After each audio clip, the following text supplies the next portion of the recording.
All right, three, two, one. We are recording. Hello and welcome to the Avanti Entrepreneur Podcast. I am David Mamano, your host, and we are here to help entrepreneurial achievers and business owners and leaders move forward so that they can reach their potential. I do this by interviewing the nation's best business movers and shakers. Today I have on the show Ilana Eck. Ilana, welcome to the show. Thank you so much for having me, David. I am so excited. I'm very, very excited because it is about food. And who doesn't like to talk about food, right? Everybody likes to talk about food, and everyone likes to eat. Everyone likes to eat, exactly. So, Ilana, you are the CEO and founder of a company called Stylish Spoon. It's a healthy living brand with an online gluten-free bakery. Stylish Spoon was originally founded as a food and entertaining blog where Ilana was practicing appellate. She was a practicing appellate attorney. Sounds a little bit different.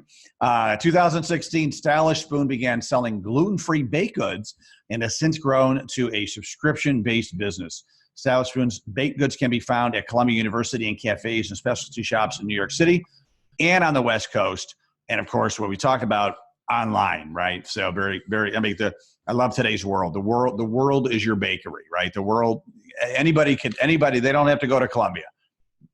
Go online and boom. And actually we're going to talk about, you're giving Avanti family a discount, right? So we're going to talk about that as well. So Ilana, tell us your journey. So you were an attorney and all of a sudden you started doing these baked goods, right? And by the way, you sent me some, I received them yesterday. Very smart on your part because I'm going to do an advertisement right now. Very delicious. Had the cookies after dinner last night. And then this morning I had one of your healthy muffins and they were really good. And I was excited because they actually tasted good as well. So congratulations on creating a really cool food company. But tell us, how did it all begin? So, I've always had an interest and a passion in healthy eating and food and cooking. And that as an attorney, practicing attorney, that was always my creative outlet. And then when I was on maternity leave with my second daughter, when I was breastfeeding, I couldn't eat dairy, soy, or gluten.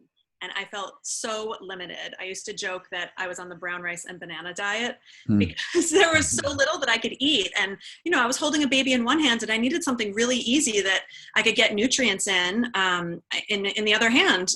A lot of moms know this. You eat with one hand when you have a kid. Right, yep.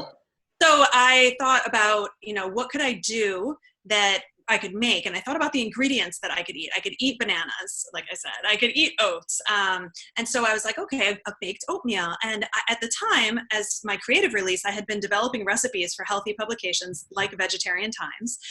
So I kind of took my recipe know-how and reverse engineered a recipe for baked oatmeal.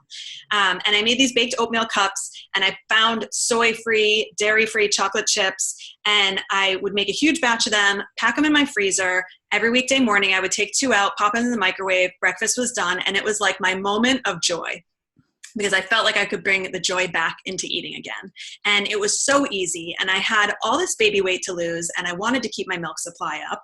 And I put in specific ingredients for those two purposes. Oats are naturally lactogenic. Coconut oil helps boost your milk supply. And it's great for brain development for your baby that you're nourishing. Cinnamon helps speed up your metabolism. So it can help you regulate your blood sugar and lose weight. And so I packed all these really nutrient dense ingredients into them. And they did what I wanted them to. I lost 45 pounds of baby weight in 6 months. I boosted my milk supply. I felt great. And I felt really happy eating them. So I started bringing them to other moms, different mom groups than I was in, friends at work. And they were all like, you should sell these. And I took it as a really nice compliment, right?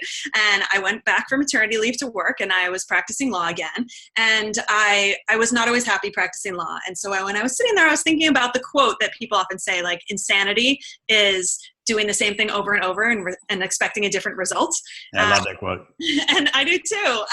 And so I was thinking, okay, maybe I should actually listen to everyone else and I'll just do a test. I'll put them on one of the Facebook moms groups that I'm on. I'm in New York City and some of the Facebook mom groups here have 20,000 plus members. So I, just posted my story and within 2 weeks I had orders for 250 of them. And wow. Yeah, it was great. I was actually at work Yeah. on my lunch break, and I saw my phone was blowing up with all these questions from these other moms that felt like they had nothing they could eat. Or, it wasn't even people who necessarily had food allergies. That's actually a small percentage of our customers right now are actually gluten-free by necessity. We do have people with celiacs who are, but a lot of people just want to eat healthier and cleaner, and they want foods that'll make them feel really good. And that's what our baked goods allow you to do. Still enjoy eating treats and having easy, simple things, but still taste really great. So I'm glad that you thought so too. No, yeah, I agree with you. I mean, I didn't even think of because I don't have to be gluten free. I don't have to be like, I used to be kind of lactose intolerant, and then I kind of mostly grew out of it. I don't know why, but you're right. There's a lot of stuff going on, and we could talk about why that's going on, but you don't have to have these conditions to enjoy and just eat clean, healthy living food, right? And I think I feel like we're in a new stage of enlightenment, right? Where I mean, I remember 20 years ago, if you talked about yoga, if you talked about meditation, if you talked about, like, I remember being out to lunch with my buddies and I ordered a salad and they made fun of me because I wasn't getting a burger and fries, right? And now it's like we're all getting salads, right? That's salad, grilled chicken, salad, salmon, and it's wonderful, right? And I feel like we're the self-care movement of enlightenment is really coming, and with that comes better food, right? We're more conscious of what we put in our bodies. Is that gonna deplete our energy, or is that gonna give us more energy? Burger and fries taste great, right? But an hour later, I feel like crap and I want to take a nap, right? Exactly. So that's actually one of our taglines is complex lives call for simple ingredients. Everyone is so busy. We have so many things to do. We're on the go all the time. And if you eat foods that make you feel like your best, most vibrant self, you're going to be like much better at life. You're going to feel like you're going through everything. You're going to be more energetic. You're going to prevent diseases. And so those are all things that I wholeheartely believe in. And I love that, lots of other places are catching on to this too, and people are feeling it, and that it's a movement now. Yeah, no, I love it. And there, in Rochester here, there's a lot of companies, and I'm sure it's all over, right? Because the movement's catching on. I have a local TV show. I just had a woman, Michelle Little, who started a company called The Perfect Granola. And she makes granola for cereal and granola bars. And same thing as you. She's putting in all incredible, healthy, good ingredients that anyone can eat, gluten-free, vegan, etc. And they're delicious, like your products. And it's so great that we could say, all right, I can actually. I mean, 10 years ago, if you were going to get something that was healthy for you, it also probably tasted like cardboard, right? And now it's good, right? So it's a good time to be alive, where you can nourish your body with goodness, and it also tastes really good as well. It does. I will also say this, as you start to eat healthier on any healthy eating journey, your taste buds adjust too. When you're used to artificial, really intense sugar flavors, fruit doesn't taste as good to you. And then if you cut out sugar and then you just start eating fruit, you're like, wow, fruit tastes so good now, And that's like what we use as all of our sweeteners: mashed organic banana and organic maple syrup from the Hudson Valley. And maple syrup especially, like even more so than organic honey, it has that really rich, luscious flavor, and it's really deep flavor. And so people don't miss it when they eat our baked goods, which is really nice. No, that's awesome. So I have to thank your sister, Rachel. Here in Rochester, where I am. She is a big fan. We were at the Make-A-Wish Gala. We're both involved with Make-A-Wish. And she said, I love your podcast, David. She goes, will you please talk to my sister, because I want her to be on it. And I get a lot of that. I'm like, well, I can't say yes to everybody. But when I met you, I'm like, oh no, she totally, you're like the perfect person to be on it. So really glad. So a little call out to Rachel for the introduction. Yes, great older sister. My unofficial PR rep. She is wonderful. And actually, she's good at that stuff, right? So yeah. Very good. So, and then we'll also do a little shout out, because you are from Rochester. Now you're living in the big New York City. Yes. But but we were talking before that you've been there 16, 17 years. And I said, oh, now you're not really a Rochesterian anymore. You're a New York City person. You're like, you'll always be a Rochester person too, right? So, yeah. My sisters are there too, especially when you have family and you have ties and friends, it's really. Yep. And I could still hear the Rochester in your voice. Oh no. Yes. I love it. I could pick it up. Yeah. I would know you're from Rochester, but that's just me, so. Hard to get rid of that in college, by the way. Did you? Well, you got a little more work to do, but don't get rid of it.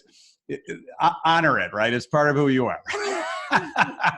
Most people outside of Rochester will say Rochester, but we say Rochester, right? Or we say it really fast, Rochester, right? It was the tired and fire that I had to learn how to re-say when I left. Yeah. We have an interesting way of saying some vowels, right? So yes. So getting back to you in the beginning of your journey. So, there's a lot of people that like to cook, and there's a lot of people that dream about saying, oh my God, I'm making my homemade sauce. I'm making, whatever, and this pizza. And I would love to start a company, but you actually did it. So, I mean, just like logistically, how did you make that leap? Like, how did you say, all right, I'm making stuff in my kitchen, and now I want to mass produce this? And oh my God, do I have to get a certified kitchen? Do I have to go to a manufacturer, packaging? I mean, it's a big leap to saying, like, I'm enjoying doing this for my family, but now I want to make a business out of it. So for the Avanti family, share that whole journey. It was a big process. And I have to say, it's one of the things that I'm most proud of myself for nailing, because when you have a recipe and you need to scale it, it's very different when you make it at home. You can't just double it, triple it, quadruple it, and keep going up. You need to tweak all those things in a commercial kitchen. But stepping back, when I first had these orders for 250 from all these moms, I started cranking those out of my home kitchen, my little kitchen on the Upper West Side. I'd put the kids to bed, I'd sterilize everything, and then I'd start baking. And then, a few more weeks of that, I realized I need to get a commercial kitchen. I need to be someplace else. So what I did was I started researching incubator kitchens, because I knew that at first I didn't want to make a leap and, go to my own kitchen to rent. So there are different places called incubators or commissaries. There's one actually being built in Rochester right now. And they're shared commercial spaces. And so it's basically like a co-op, like you would in a building. You pay a membership fee per year and you get kitchen time. And then you also pay for storage and all the other things that go along with that. Now, they require you to have certain liability insurance, a food handler's license. It varies by, jurisdiction of where you are. In New York City, we have a food handler's license, but it could be something else that's required in, Boston or anywhere else. And so, it was nice being able to work with an incubator kitchen to advise me on, okay, here are some of the next steps that you need. They have business support and business advisors. When I got into my first store there's something called buybacks that I didn't know about. And buybacks are very standard in the industry. It's almost like consignment, but for food, right? You'll sell them your food, and whatever they don't sell, you have to give them a credit on your next invoice. And the first time I heard this, I was really shocked by it, because I didn't realize food was sold like that. And not every store requires that, but it's actually very common. And so just having a resource of my incubator kitchen that I could go to and say, hey, I got this contract from the store I want to work with. Is this something that's normal? And so it's a great community also that I'm in. There's lots of other food businesses. There's usually, 5 to 6, 7, 8 other businesses in the kitchen at a time. And even just having people to shoot ideas off of, or where are you going, or what are you doing for marketing? Like, as a couple of years ago when I was first starting off, it was really valuable to have, that information and that community and support. Yeah. And now, happy to be in it and give back to people in that community on the path that I took and how I got where I am too. So, but we're actually in the stages now. So we scaled the recipe up. As I said, that took quite a while. You don't realize that once you start making something instead of by hand, but in a giant commercial mixer, like our batter right now is 100 pounds per batch. Wow. And when you mix dough like that, like even oats, they start to break down after a certain number of minutes. They can get gummy. They can, it changes the texture, the order in which you add things in a commercial kitchen, the temperature of the kitchen, which oven you're cooking in, going from a home oven to convection or a steam oven. There's so many different things. So I think it's awesome to anyone who has a home recipe that they want to scale up and think about. My big advice to them would be to, test it out at home and try tripling it and quadrupling it. Give it to every person for feedback. Think about how you would package it. Think about your real ingredient costs, like not just what each ingredient itself costs, but some labor. And also, do you use saran wrap? Do you use, baking cup liners for your muffins? Everything you have to factor in to think about whether or not you're going to be able to have a profitable and sustainable business. So thank you for that. And that is just the making of the product piece. Yeah. Now you have the packaging, the marketing, the online sales, right? Mhm. And so how is that going? I mean, is that another beast to manage, to set up first of all, and then manage afterwards? So I don't think of it as a beast. It's actually been really fun because I had this blog, as I said, it was my online recipe journal, and I had a plug in there called WooCommerce, and I never used it because I was just doing online recipes. So it was very easy for me to just have an e-commerce piece on my existing website. And that was free, and it was really user friendly most of the time. But as I started to grow, people started to ask for subscriptions and say, I don't want to have to think about ordering every week or every month. I want to just have a recurring subscription, and so I needed a plugin for that. And then eventually, after doing my research, I moved my platform over to Shopify because they have a much easier subscription app to plug in. And so it was a learning process. And then, there's I actually still have my website hosted on WordPress because they have much better functionality for recipes. And I have over 200 recipes on my website that are free resources to my customers. And I still want to keep that up, and I still keep the blog up. And Shopify is much better for user experience in terms of online sales and e-commerce shop. And they also have different functionality for, ratings and customer follow-up and all those things. So it's actually fun to learn about and go through the process of, much like, creating a recipe in the kitchen or learning about packaging. There's all these different areas that I didn't know about. I met with food scientists, to talk about shelf life and all of those different things. And pallet configuration, when you're shipping out a pallet of your food, you need to make sure whether it's yogurt containers, you don't want your lids popping off, or boxes, you don't want them getting crushed. These are all like things I didn't know that I would be an expert on one day. And I now. Yeah, trial by fire, right? No, good for you. So, obviously being a newer entrepreneur, 3 years into it, you're doing a lot of as many new entrepreneurs are doing the whole chief cook and bottle washer type of thing, right? And if you were to look at, and it seems like you love every part of it, but if you were to say, wow, this is my favorite part, this is when I'm utilizing my superpowers and I get the most energy, what is that for you?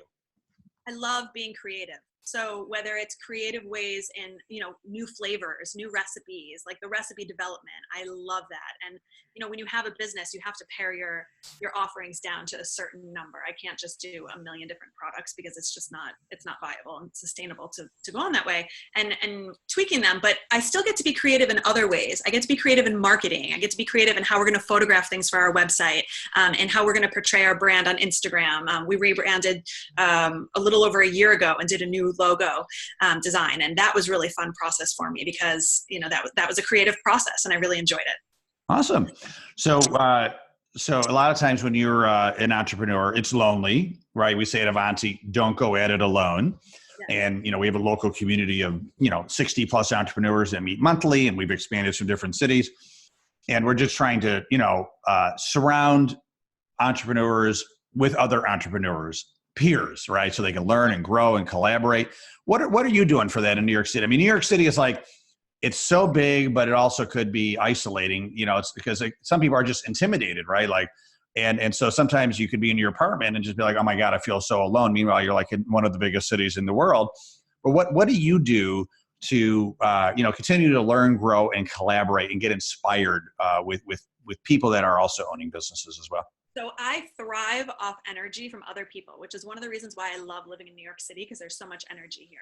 And one of my biggest fears when I left the law was, I was in an office with coworkers and I had other people to talk to and collaborate with. You're exactly right. I was worried about being isolated. And so there are a couple things I did. First, as I said, I joined the incubator community. Yep. So when I was in the kitchen, those were my coworkers, that was my office. Yeah.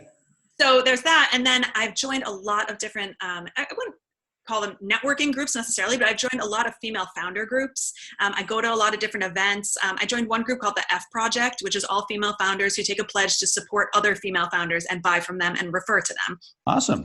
So I've done that, and I've made, you can be as involved or not as you want. You can just respond to emails, or you can actually reach out to other businesses that are like-minded and say, hey, want to grab a coffee? And I've done that with a lot of people, and it turns out some of the other female food business owners are in my neighborhood and are now friends of mine.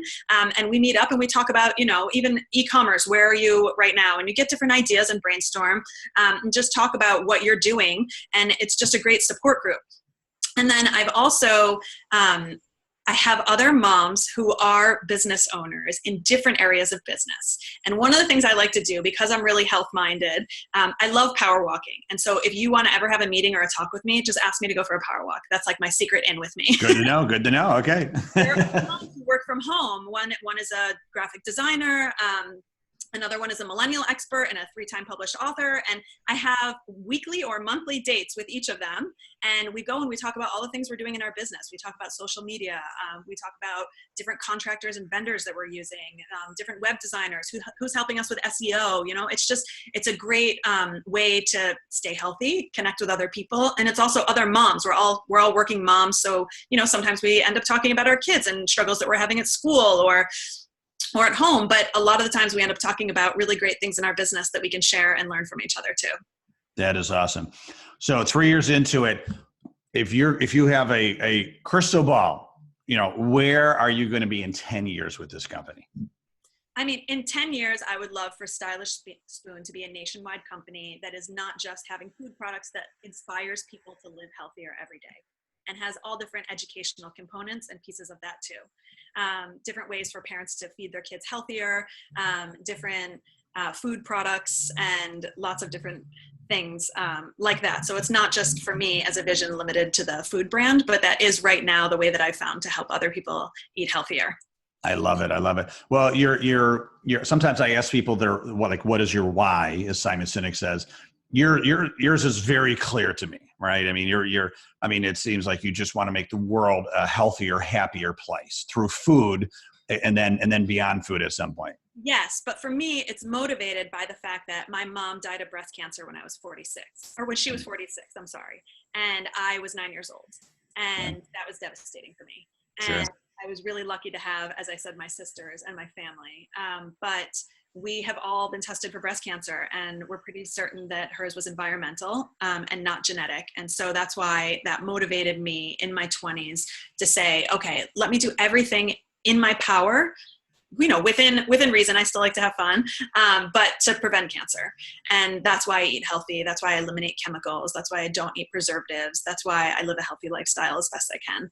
And that's why I want other people to also, because I want all the moms and dads and brothers and sisters and friends out there to be around a long time for all the people that they love. Yeah, thank you for that. I mean, I'm very sorry for that, but I'm sure up in heaven, she's very happy about taking that horrible experience and doing something good with it. Yeah, people say your mess is your mission, right? Yeah, I like that. Yeah, absolutely. So you're taking your mess and you're creating a great mission because of it. So, and a lot of times, and I'm really excited to ask you this question, but I often ask my guests some of their just daily, weekly habits for success. So besides eating well and power walking, what else are you doing to just be, peak mental, physical, everything else performance? So I will tell you that every single morning I wake up and I write in a gratitude journal. Nice. It's 5 minutes of my day. It's 2.5 minutes in the morning. It's 2.5 minutes at night. I write 3 things that I'm grateful for in the morning. Sometimes it's really basic, like a really comfortable life or a comfortable bed or a warm house. Sometimes they're much bigger things. And then I write 3 intentions that I have for the day.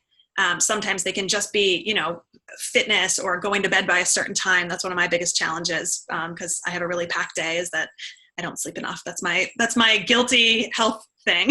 Yep. And I think a lot of us have that. And it's a really big self-care topic right now. Ariana Huffington talks about it all the time. But so I do that. I keep a gratitude journal. I meditate. I try to get in 10 minutes a day. It's not a huge commitment, but I feel like it makes me, I function on a much higher level. The other thing that I do, I don't keep a separate to-do list. My calendar is my to-do list. Every single thing is given a time on my day.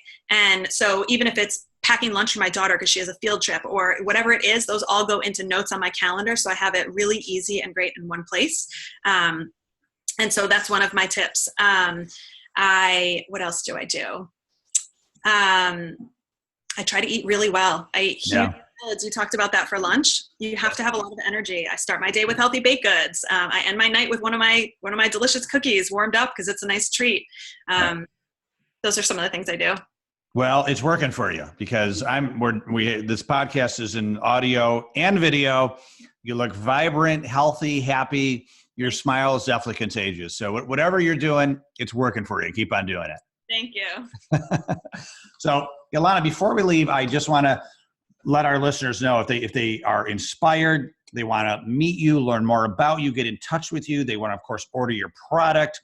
And then we're going to talk about the offer as well. You're giving our Avantis a great offer. But what is the best way to learn more about you and connect with you? So on our website, stylishspoon.com, you can order any of our products on stylishspoon.com/order. And then you can connect with us on Instagram. We're pretty active on Instagram. I try to post a lot of healthy eating inspiration and fun ideas about our products and also where we are and what we're doing. Look at that. You're getting an order. Well, my Shopify app usually goes cha-ching, which is really fun. I hear that. Oh, nice. We'll pretend that was a cha-ching. And so on Instagram, @stylishspoon is where you can find us. Very cool. So, and last but not least, so Stylish Spoon, thank you very much. Ilana is offering a discount for all Avanti listeners, 25% off the first order of a subscription delivery of any Stylish Spoon baked good, or 15% off of any other purchases with the code Avanti. So put in the code Avanti, you get 25% off your first order, 15% off one-time purchases. Also sign up for the newsletter on your website for more great offers.